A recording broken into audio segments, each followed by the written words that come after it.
we assembled everything. We're getting a first-hand look at what some are calling an industrial Chinatown. Everything we make, we produce here, is going to end up in a major furnishing store in the U.S. We're in Mexico. This is an hour outside Monterrey, Mexico, about 160 miles from the U.S. southern border. This region, Mexico's so-called industrial capital, ideal for companies like China's KUKA Home Furnishing looking to reach U.S. customers. We as American consumers want everything immediately. So, okay, let's open up shop in Mexico.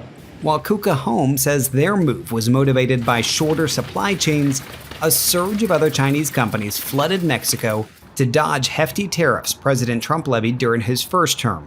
Well, actually, that helped us because when they put a tariff there in China, then those companies came to us. And are they still here? Yeah, of course. They're growing. Question is going to be what happens if tariffs are applied to Mexico? That's something President Trump has suggested he might do. Threatening to hit the U.S.'s southern neighbor and largest trading partner with a 25% tariff on exports to the U.S. I mean, the 25% tariff on Mexico puts me out of business. Simply put, it puts me out of business. And that, in turn, would leave many here out of work.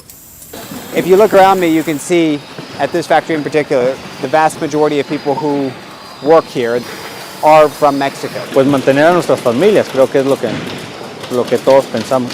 For now, he's comfortable staying here in Mexico because he has a job, he has opportunity. If you don't have that, he said you have to look for other ways to sustain your family, and he goes for some that means migrating to places like the U.S.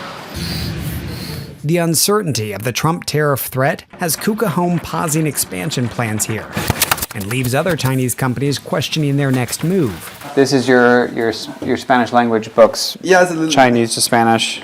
Zhang Jianchu is in Mexico scouting future opportunities for his Chinese employer. With a 25% tariff, is it feasible? I think most Chinese companies, they are waiting, they are watching, and then they will make the final decision. Some Chinese companies, though, are full steam ahead with expanding their footprint to be within reach of their U.S. customers. This is called the Hofusan Industrial Park. Inside Hofusan, Basically, 100% of the companies are Chinese companies here. some 40 companies making home appliances, auto parts, light bulbs, medical supplies, you name it, all destined for the U.S. Here, the lines between what's Mexican and what's Chinese quickly become blurred. You have street signs. You can see the Chinese flag there. The Chinese flag, yes. Here's a restaurant. It's a very nice Chinese restaurant. Chinese restaurant? Chinese restaurant, yes. As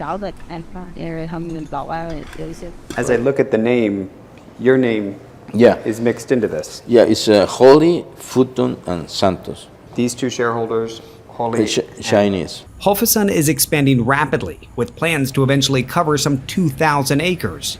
But that's not been enough for the demand.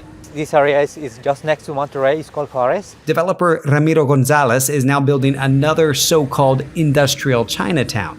You've got your name in Spanish and then Chinese. Yes. I'm really happy because the Chinese people call me Talong. Talong means big dragon. Basically, this is a multi-tenant building. But if Trump's proposed tariffs on Mexico make the U.S. market too expensive, some Chinese companies are confident that they've still got other options. We can sell to Europe, we can sell to Latin America, even Mexico. Mexico is a big market too. Yet despite the potential loss Trump's tariffs might cause him, Cesar Santos believes widening cartel violence is a bigger threat to business here in Mexico. So much so that he's given up prime real estate to have a police presence nearby. La Fuerza Civil? Fuerza Civil. I passed that. Yeah. That's on your property. Fuerza Civil is in our property. Yeah, we donate that area. Yes, in the property. It's a big part of why he actually supports the man behind the tariffs. He's strong. President Trump. Actually, I like him for all the issues we have in terms of all the criminal gangs and everything like that, the drugs. So we need the help of people like him to stop that.